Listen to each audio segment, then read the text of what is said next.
It's hard to find someone who doesn't love roses, right? Delicate and colorful, they are every painter's favorite inspiration. And here I'll be showing you my version of painting roses with watercolors.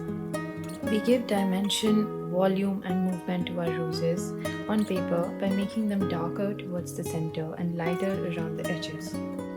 First, I start with making the inner petals, making sure to be forming C curves around the center circle, which is imaginary, but that's where the stem would be.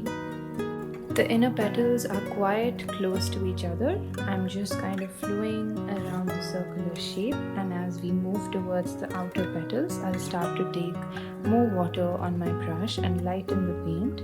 I will also be making the petals thicker around the edges. For variety, be sure to mix thinner and thicker strokes, and also let some curves touch each other slightly, but don't overdo it. The white space that we are leaving are what separate the petals from each other, otherwise it would just look like a big pink blob of paint. Then I'm going to take some darker paint and go over the center. I'll also add some darker paint in areas that are still wet, and watch how the paint diffuses with the lighter shades. It's so magical.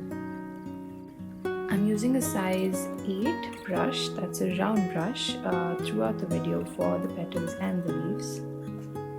I kind of draw in the leaves, starting from the edges and filling them in as I go. For this process, use the tip of the brush and draw it in, and then we can use the belly of the brush that holds way more water and paint to fill in the more color when needed. And once everything is fully dry, I go over with some yellow paint on my brush to add in the center details.